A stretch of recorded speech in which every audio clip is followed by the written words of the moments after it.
Mau menjadi karyawan sukses? Ini kuncinya. Apa yang menjadi standar kesuksesan bagi Anda? Apapun kriteria yang Anda tetapkan mengenai sukses itu sendiri, sukses adalah hal yang dapat diraih oleh semua orang.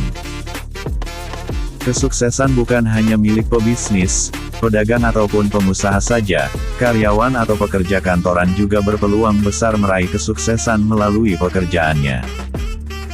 Ada banyak cara dalam membangun perjalanan menuju kesuksesan yang Anda inginkan dalam hidup ini. Namun, untuk mencapai itu semuanya, dibutuhkan upaya kerja keras dan usaha yang maksimal. Pastikan Anda memiliki beberapa kriteria di bawah ini yang akan mengantarkan pribadi Anda menjadi seorang karyawan yang sukses. 1. Memiliki kemampuan yang baik dalam berkomunikasi. Karena bekerja di kantor tidak hanya satu arah pada diri Anda sendiri, yakni juga mengarah pada klien, atasan dan rekan kerja, maka komunikasi juga menjadi bagian penting dalam pekerjaan Anda. Untuk itu, jika Anda memang ingin menjadi karyawan berprestasi maka pastikan bahwa Anda sudah bisa berkomunikasi dengan baik. 2. Peningkatan produktivitas.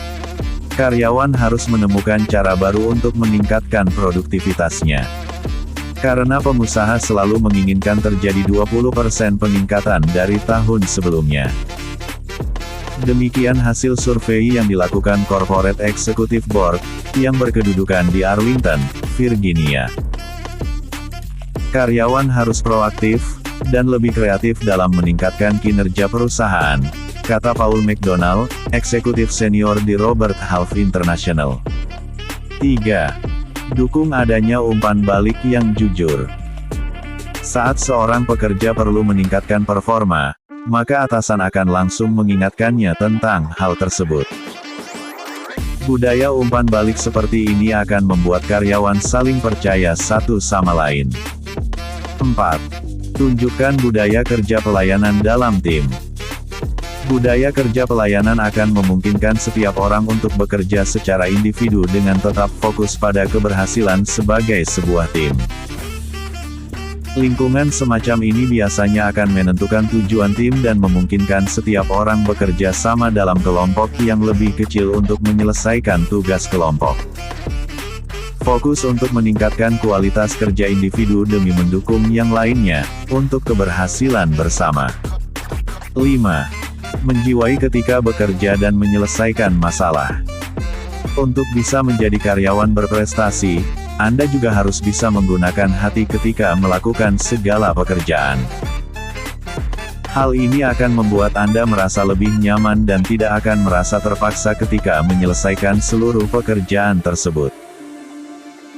Begitupun ketika sedang ada masalah di kantor, misalnya terjadi konflik dengan rekan kerja di kantor, belum menyelesaikan tugas-tugas kantor. Ada baiknya tetap menggunakan hati nurani Anda ketika menyelesaikannya. 6. Jangan pernah bekerja setengah-setengah. Ketika Anda bertanya kepada seorang atlet yang baru saja menang sebuah kejuaraan tentang kunci mereka dalam meraih kesuksesan tersebut, maka tidak bekerja dan berlatih setengah-setengah akan selalu ada dalam jawaban mereka. Begitupun yang harus Anda lakukan ketika menjadi seorang karyawan, melakukan pekerjaan Anda dengan sepenuh hati dan sepenuh tenaga. Iya, ingin menjadi karyawan berprestasi berarti Anda sudah harus siap dengan pekerjaan menggunung yang harus diselesaikan. Terasa melelahkan memang, namun demi menyelesaikan kewajiban Anda sebagai seorang karyawan, bahkan demi mendapatkan prestasi yang Anda inginkan, maka seharusnya tumpukan pekerjaan tidak menjadi masalah yang besar bagi Anda. Jika dari awal saja Anda sudah menunjukkan tanda-tanda mudah putus asa ketika sedang mengerjakan sebuah pekerjaan, jangan berharap jika Anda bisa menjadi karyawan berprestasi nantinya. Ya, prestasi seorang karyawan hanya bisa didapatkan melalui kerja keras dan tidak kenal waktu.